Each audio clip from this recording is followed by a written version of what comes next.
Ever since the launch of iOS 16 with its totally redesigned lock screen, I cannot help but think that almost everything about it is taken directly from the Apple Watch. Like all the different clock styles, new widgets that look like complications from the Apple Watch, to the way you switch between lock screens, exactly like the Apple Watch. But there's one thing that's missing. That's not here yet. That's the always-on display.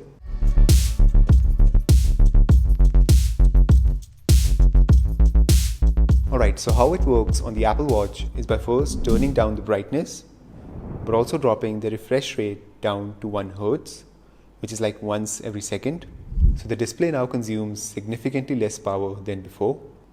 But also notice how the watch face gets transformed, so it has to light up fewer pixels on the OLED display. Like, look at the clock going from light to dark.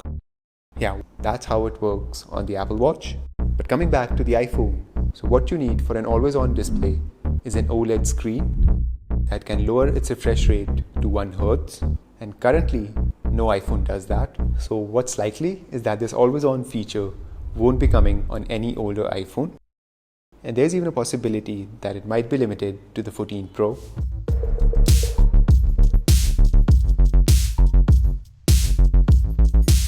Alright, so this is the new lock screen turned on. And this is what it looks like turned off. It's amazing just how proper everything looks. Yeah, everything feels right and natural, almost like it's meant to be. It's got just the right spacing, and the widgets complement the clock perfectly. I mean, like, think about it. This whole changing up the lock screen after years, almost a decade of having the same thing on every iPhone. It's such a big shift. They had to do this because with the current setup, it just wouldn't look good or be any more useful. Yeah, the new lock screen and the widgets definitely make everything a lot more glanceable. And even if you go ahead and change the date at the top to something else, it maintains that structure and coherence. Yeah, whatever widgets you choose to have at the top or bottom, it's just going to look right because that's what it's designed for.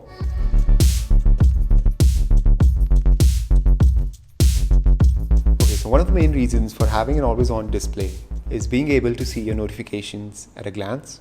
And it's going to be interesting to see how Apple goes about it. In fact, notifications just had a bit of a redesign in iOS 16. They now roll up from the bottom instead of the top. But these look more or less the same as before. And if you look carefully, the date, time, and widgets are all designed in a way that's more efficient.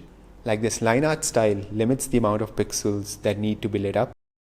So my guess is either it'll be at the bottom like it is right now, but with a more efficient design, or it'll be something entirely new, like below the widgets maybe. Or it could be like, just the unread counter.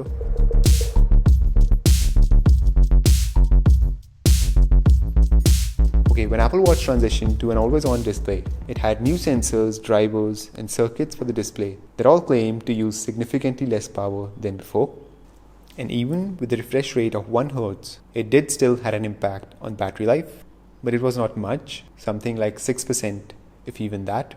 So it's safe to say that the iPhone, with its much bigger battery, will be able to light up roughly the same amount of pixels without much impact on battery life. And another concern I can think of would be the burn-in caused by an always-on OLED display. But I don't think it'll be a huge deal for Apple to fix this with software.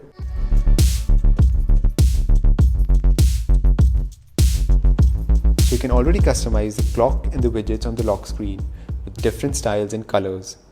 And I don't think you'll be limited in any way for the always-on display. But it's still very different from how others do it. Don't forget, the always-on display has been around forever on Android. And Samsung in particular has really fleshed it out. Yeah, you can even put images and animated GIFs on your lock screen. Yeah, OnePlus has its own version with ambient display, and almost all of them have an option to display a custom message on the lock screen. Now, I don't think Apple will go that far out, but there's still a possibility that you might be able to have stickers or something in the middle of your lock screen. Yeah, it opens a whole new world of personalization because now the front of your phone doesn't look the same as everybody else. But yeah, honestly, I was not so sure about the always-on display before making this video. But now that I've seen it, I'm really looking forward to having that on the next iPhone. And the biggest thing for me would be not being blinded by the lights when I just want to see the time at night or in the morning. And I don't think it's a coincidence that lock screen gets all the love in iOS 16 and it just so happens to be the version that'll ship with the new iPhone. Besides, there's been some references in the code and the code never lies, right? Again, I'm all but certain that this is happening with the next iPhone. But what do you think? Is it just me or are you all seeing this too? Let me know in the comments. Drop a like and subscribe, and I'll see you in the next video.